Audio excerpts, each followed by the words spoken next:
Hey everybody, so we're going to continue on with another movie. Now, let's see, we've been on the action genre now for 2 other movies, and we should stick with that. But the question is, should we do live action instead of animation? Let's figure it out by doing a coin flip. Why not? Why would I do that? Oh yeah, because of this movie. Now some of you might be saying, what the heck is this movie? Trust me, I didn't know this movie existed either until I accidentally came across it while doing some extensive filmography searches. Is it worth it? Let's find out. Looking back. In today's mainstream movies, hiring actors and directors for certain films usually go to a very select group of individuals. These groups of thespians end up showing up in at least 1 to 3 movies a year. It's obvious people love their work and that they earn their living providing people with the enjoyable movie viewings. Usually this is all you see them do, though. Look at Samuel L. Jackson. The man was in 4 movies alone in 2015. Christopher Nolan is another well-acclaimed filmmaker who makes hit after hit after hit every 2 years or so. Rarely do you find a popular actor or director doing smaller projects just for the sake of. Sometimes they make an offbeat product, but no one ever hears about it. This kind of trend has been around for quite a while. The difference is, back then there were more movie production companies.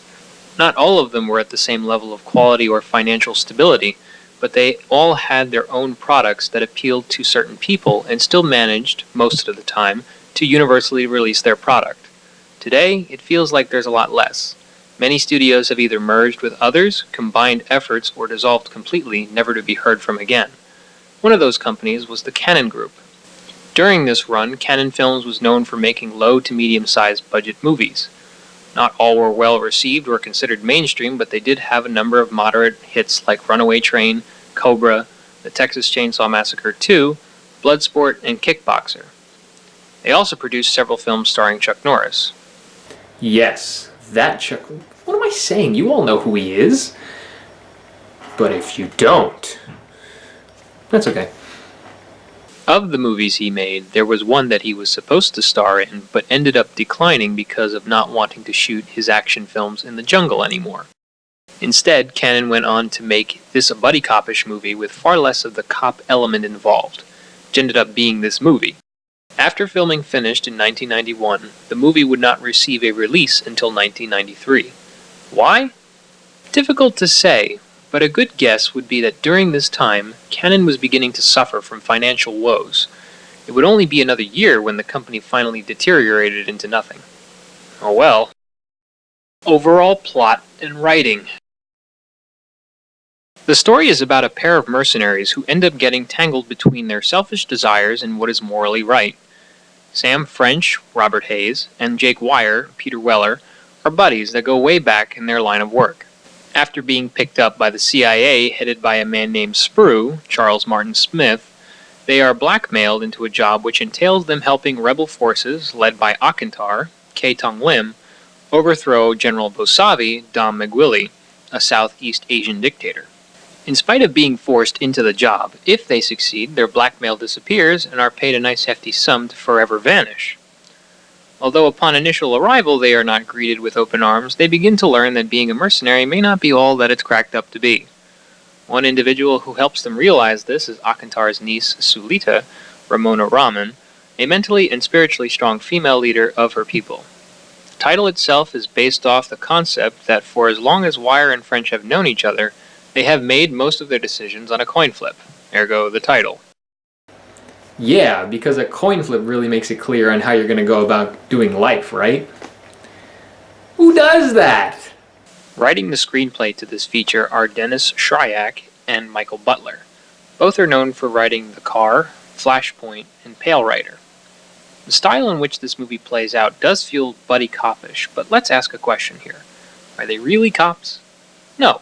And how frequently do buddy cop-like genre movies actually have characters that aren't cops? I think it's safe to say that it's not many. The idea of making the main characters morally imperfect isn't done often in buddy cop films. Also, how many buddy cop films have the duo already know each other? Most of those kinds of films involve newly acquired pairs trying to get along and right at the start. Shryack and Butler wrote the two as already knowing each other, which makes the arguing feel all the more personal. No longer is it solely based on ego, but past experiences as well. It's not to say everything is ingenious, though. The dialogue that Wire and French exchange do get hokey at times. Miserable skunk humper. Miserable skunk humper. You squirrel-brained doofus, you just blew the best gig I ever had! Squirrel-brained doofus. Alright, how long are you gonna hold a grudge? There's no grudge, Bubblehead. It just happened. Next week it'll be a grudge. Bubblehead. What now, hairy hands? Hairy hands? Who says that? There are also times where some of the more tense moments feel somewhat implausible. Clearly, only well-trained professionals could do this kind of job. Then again, there are times where it works because of how much time the audience spends with these characters. This can happen during tense scenes or not. Some of the reactions our leads have feel genuine, and there are moments that some viewers may not see coming. I know I didn't. Directing this movie was also actor Charles Martin Smith, who also plays the CIA agent. Today, Smith is best known for his work in directing Dolphin Tale, its sequel, and The Snowwalker. At the time, this was only Smith's second theatrical movie, but his directing skills felt pretty solid. Actors and characters. Going back to what was said before, there aren't many actors you hear about that go from big blockbusters to tiny projects. Both Peter Weller and Robert Hays were stars of the 1980s.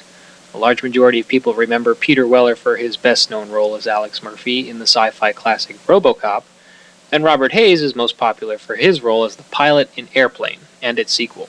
Weller is more of a serious, grounded actor, while Hays was comedic and lighthearted. Although nobody ever asked for a Weller and Hays matchup, they turn out performing well together. Jake Wire is confident, doesn't play games, and will only do the things his way. You guys want a drumstick? It's 5 in the morning, Jack. What the hell do you want? All right, let's start with the basics. Baik, sekarang. Hand to hand. Anybody know any Satu lawan Aikido? satu. Siapa tahu Aikido? Judo, karate. Okay, somebody come up here and try to hit me. Siapa berani?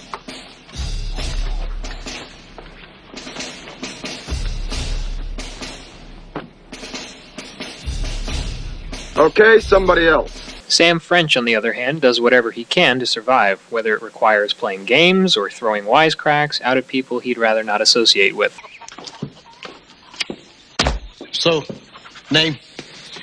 Lee, Robert E., Chief of Staff, Confederate States of America, retired. Answer the man, cheese face. French, Sam H., 1st Battalion, 7th Brigade, 101st Air Cav. Most recently with Colonel Singh, sir, in an unsuccessful assault on the Bay of Serpents. Please, sir, don't shoot me, please. I'll tell you everything I can. French platoon. First thing we gotta do is I gotta know who you are. So when I say step forward and state your name, loud and clear. Sebut nama masing-masing. Seorang-seorang. Soldier. Citizen, biasanya kau. Semua dah siap belum balik? Muhammad Bengku Samad. Alangkah semua jaya bengah mentah. Ahmad Suredi bin Hamzah. Shit. Never mind. Charles Martin Smith as Sprue shows that, although he's forcing Wire and French to do their jobs, he does try to have some fun as well. Sprue even shows that he cares when things aren't working according to plan. Everything all right? Oh, everything's A-okay. Okay, from now on, no communication. So if there's anything else you need, peanut butter, condoms, yeah. Piss off, Sprue. Okay. Why again? And who asked for that? Every other main actor beyond this was not from the US, and they too can be found believable. There have been plenty of strong female leads before, but being that Ramona Raman is not from Hollywood, the diversity is very much appreciated. Her character has plenty of scenes that demonstrate the empowerment that females can have in movies. Mr. Wire, I'm sure you're quite the expert on military matters. Arkansas must have had very good reason for doing what he did. Personally, though, I'd have had you shot. No hard feelings. Even for the characters of Bosavi and Akantar, who don't have a ton of development, are at least portrayed in a way that a viewer can only side with one. The better of the two, however, is Dom McGuilly as Bosavi. At times, he skips between sounding understanding and then to a madman in a split second. This is because of his voice and how smooth it sounds when he's calm. Forget it. I don't want to work for that psycho. Glad I'm not the only one who knows this. Action and cinematography. The action in this movie ranges in violence. There are several explosions and gunfire, but of those, there's about only 3 major action sequences. For the specific areas, they can get fairly heavy. This movie is rated R, and naturally, because CGI was just still working its way into movies, there are more practical effects than anything else. And who doesn't love practical effects? I mean, come on. And I mean, it's canon, so do you really think that they're going to have enough money to actually support CGI? The action even contains blood squibs. Who doesn't love blood squibs? This is great because it makes everything feel that much more real. Speaking of real, the cinematography is different from the normal too. The director of photography to this project was David Connell. One of Connell's better-known works belongs to the Never-Ending Story 2, The Next Chapter. You know what I'm talking about. The one the Nostalgia Critic doesn't like. So when I heard there was another movie, I got excited as hell. I loved the first one, I couldn't wait to see another one. It blewed. What's enjoyable about Connell's work is that it captures as much lush terrain as he can get. All filming was done outside of the US, of which 2 of the settings were filmed in Sri Lanka and Penang, Malaysia. Even for the movie not having a wide-angle lens, it still is a fantastic view. Connell captures numerous practical effects, whether it's pyrotechnics or elephants. Look at this. How many real animals do you see? How many real fires do you see in films? Almost everything now is CGI. I mean, yeah, this is a product of earlier times when CG wasn't really available, but seriously, I mean, you gotta appreciate what they could do. That's not to say CGI is bad, but it's overused. Practical effects are always better, and plus now in a day where technology is a lot more advanced, who wouldn't want to use it? Another notable trait about Connell's work is the fact that it's very smooth in its movement, and there's no shaky cam effect to it. But I gotta say, of all things obvious, what the hell is this? You can obviously tell it's a painting in the background. This is one of the most obvious and fakest looking backgrounds I've ever seen in a movie. Come on, I just backed you up, movie. Why do you make me look like a fool? Soundtrack and film score. Due to its relatively small release, no soundtrack was made and its film score was never released. Composed by Peter Bernstein, the son of Elmer Bernstein, the composer to the Ghostbusters score, created a memorable theme for the film. The texture of the music sounds very close to that of his father's work. Overall, the main theme utilizes the whole orchestra with trumpets, horns, strings, and snare drum leading the way in a very optimistic motif. Occasionally flutes can be heard as well to emphasize the lightheartedness. Let's take a brief listen.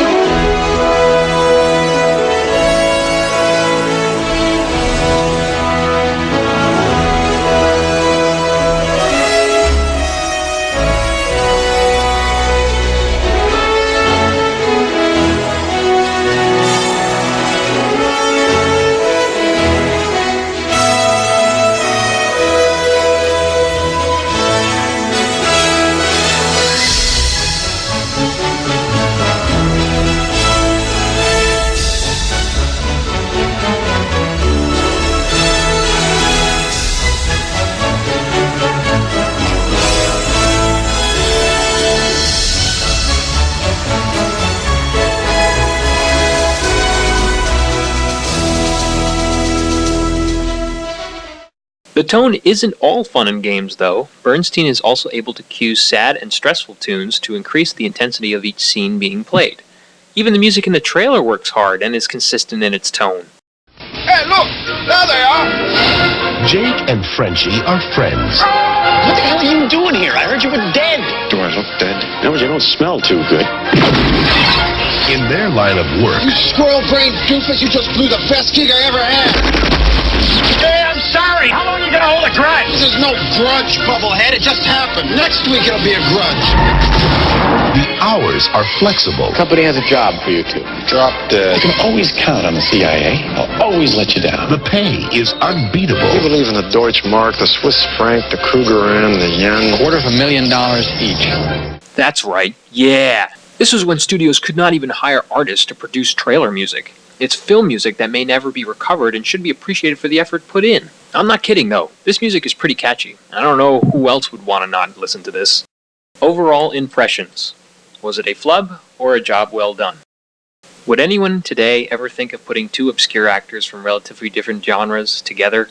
Probably not, but this comedy action film does have more to it than just action and one-liners. The story actually makes you care about the characters, and its actors are not your typical set of cast members. The dialogue is a little out of left field sometimes, but that makes it all the more comical, as well, because nobody says that.